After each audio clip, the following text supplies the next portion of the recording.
মানুষের পরিবার থেকে, মানুষের সংসার থেকে অভাব দূর না হওয়ার পিছনে মাত্র 4টা কারণ দায়ী থাকে। আপনার সংসারে যদি অভাব লেগে থাকে, আপনি দেখেন আপনার সংসারের মধ্যে 4টা কারণ আছে কিনা। যদি এই 4টা কারণ আপনার অভাবে আপনার সংসারের মধ্যে থেকে থাকে, তাহলে ভেবে নেবেন যে আপনার সংসারে অভাবের পিছনে আপনি নিজে দায়ী।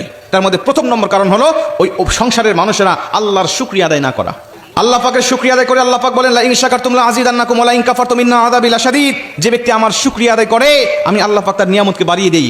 আল্লাহ পাক বলেন, যারা নিয়ামতের শুকরিয়া আদায় করে, তাকে যে কম পজিশনে রেখে দিয়েছি আমি, তার একদম দেওয়ালে পিঠ থেকে গেছে, তাকে রক্ষা করার মতো কিছু নাই। এক ওয়াক্ত খাইছে, আরেক ওয়াক্ত খাওয়ার মতো কিছু নাই, তারপর ওই এক ওয়াক্ত খেয়ে আমার রবের প্রতি শুকরিয়া আদায় করেছে, আমি আল্লাহ পাক তার নিয়ামতকে বাড়িয়ে দিয়ে সুখময় জীবন দান করে দেই। আর যদি ওই অবস্থার মধ্য থেকে সে না শুকরি করে, তাহলে আমি আল্লাহ পাক তার নিয়ামতটাকে আস্তে আস্তে ছিনায় নিই। এর জন্য শুকরিয়া করবেন, দেখবেন যে আল্লাহ পাক অটোমেটিক আপনার নিয়ামতকে বাড়িয়ে দিয়েছে। 2 নম্বরে, মানুষের অভাব পিছনে না ছাড়ার পিছনে সবচেয়ে বেশি ভয়ঙ্কর যে কারণটা, সেটা হলো পরিবারের সদস্যরা 5 ওয়াক্ত নামাজ না আদায় করা।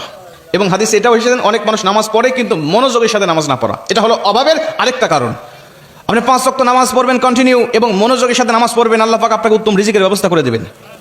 3 নম্বরে, নবীজি সাল্লাল্লাহু আলাইহি ওয়াসাল্লাম বলেন, ওই ঘরে রহমত বরকত না ঢোকার পিছনে মেইন আরেকটা দায়ী থাকে, সেটা হলো ঘরের মধ্যে ছবি মূর্তি দিয়ে পরিপূর্ণ রাখা এবং ঘরের মধ্যে নাপাকযুক্ত ময়লাযুক্ত জিনিসপত্র রাখা।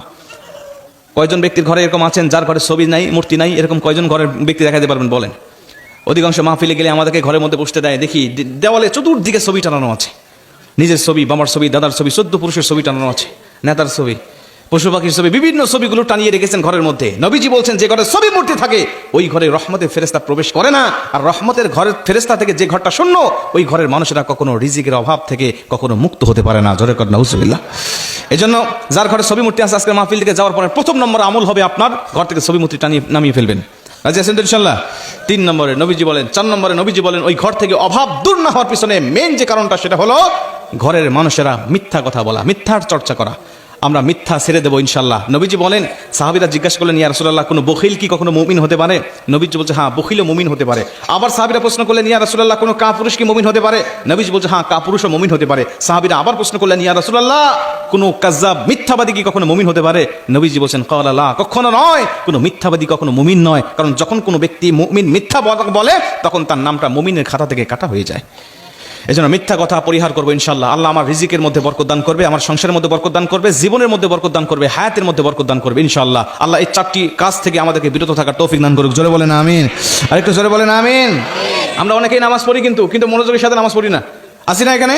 অনেক মানুষ আছে, নামাজ শুরু করি কোন মনোযোগ দিয়ে, বের হয়ে যায় কোন মনোযোগ থেকে, কোনো দিকে খেয়াল থাকে না। কয় রাকাত পড়েছি, কোন রুকুতে তাসবিহ কয়বার পড়েছি, কোনো কিছু আমাদের খেয়াল থাকে না। এবং মসজিদে গেলেও এক প্রকার মুসল্লির তাড়াহুড়া শুরু হয়ে যায়, আছে না নাই?